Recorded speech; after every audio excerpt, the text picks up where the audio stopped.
So guys, here we go. Welcome back to our channel, DIY Mix Vlog. So ngayon, papakita ko sa inyo itong uh, ginawa ko naman. Ibang disenyo naman kasi nga wala akong uh, available na square tubing. Wala akong square tube na 1x1. Kaya ano na lang itong ginawa ko. Isang 12mm at saka isang 10mm. Nasa 14 siguro or 16mm itong sa dito sa likod, tapos dito sa bandang harapan naman ay 10mm. Tapos may ano ko, scrap metal ako na square bar na natira dati pa sa ginawa kong project, kaya nagamit ko dito. Meron naman akong square tube na ano lang din, maiksi. Yan ang ginamit ko dito. So pagkarating nitong motor, inano-kuno kaagad siya kasi medyo tuyo na yung ano, yung pintura. Kaya sinukat ko na kung saan ako magbubutas. Actually guys, ayan, medyo mas mataas ito sa wattage kaysa sa unang gawa ko, kasi sa una 240 watts lang. Ito ngayon nasa 370. Tapos meron siyang RPM na 3,450 per minute. Okay, ito yung ano niya, itong blade. Ito yung blade niya, spinning blade para sa pangkayod ng nyug. Ito siya, ayan, matalim siya at saka pino yung ano niya, pino yung grano niya pag kumakayod sa ano ng nyug, sa laman ng nyug. Ayan, so dito yung ano niya, dito meron siyang fitting na screw na ginagamitan ng Allen wrench. Ayan, so itong Allen wrench, pagkabili ko nitong motor, hindi ito kasama. Bumili pa ako talaga ng Allen wrench para pang pihit ng ano niya sa pag-i-install ng blade. So ayan, kailangan tanggalin kasi nga maglalagay ako ng palanggana na parang trap sa niyog na kinayod, kasi nga tumatalbog yan sa lakas ng ikot, sa bilis ng ikot pala. Okay, ayan, medyo may kaliitan ito kasi binabase ko yung liit ng palanggana sa liit naman ng size ng makina, kasi parang magiging king koy naman pag masyadong malapad yung palanggana. Ayan, yung palanggana binutasan ko gamit yung ano, yung soldering iron. Tapos ito naman, ay naku, dito ako nahirapan, nagka-problema kasi nakalimutan kong butasan kaagad bago ko pa ito i-welding dito. Kaya dito sa bandang harapan, talagang hirap akong magbutas dito, mag-drill, kasi nga sumasayad yung hand drill. Hindi ko magawa ng maayos yung trabaho ko kasi nga sumasayad siya. Nakalimutan ko munang yan, butasan. Kaso nga lang, hindi ko siya magagawa kasi huli na nang dumating yung motor. Wala naman akong lista kung ilan yung sukat nito. Kaya doon ako nahirapan. Nito, customize lang din. DIY lang din. Gumawa ko ng parang strap niya para may pangkalso siya dito. Ayan. Tapos ito, meron ako medyo mahaba, medyo payat din na bolts and nuts. Yan ang pinang-lock ko dyan. Ayan, makikita. Angle bar yan na aluminum. Yun ang ginawa ko dyan. So, yan, kabilaan. Dalawa lang yung nilagay ko, sapat na naman.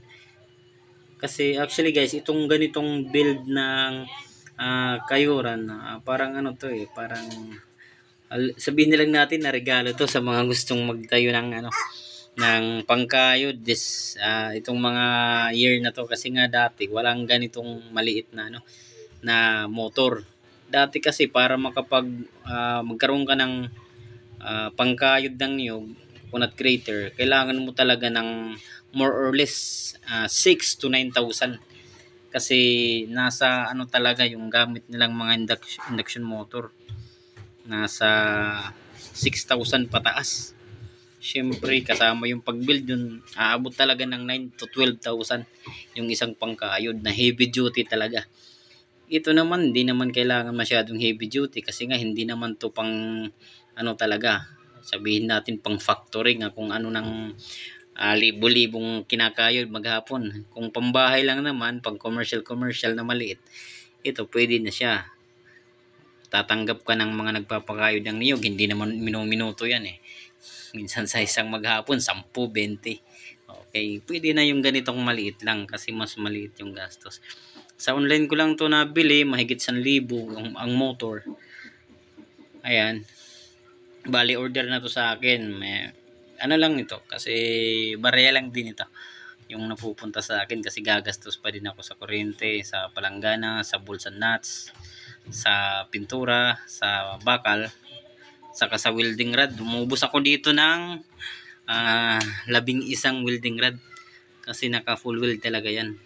Kahit iba to yan, kahit ibalibag yan sa kalsada, hindi yan kakalas. Tapos so ayan, na ano ko na, inaantay ko dito yung may-ari na dumating kasi nga kailangang i-demo sa kanya. Okay, more or less meron ako ditong mga 7 to 800 pesos na nakukuha sa ganitong build. Ang ano lang nito, kaya naman lang nito kasi hindi talaga siya abot ng 2 araw. Mahigit 1 araw lang kung diretso-diretso ang pagkakagawa mo. Ayan, at dumating na nga itong client ko. Kailangan na mag-demo para makita niya na okay talaga.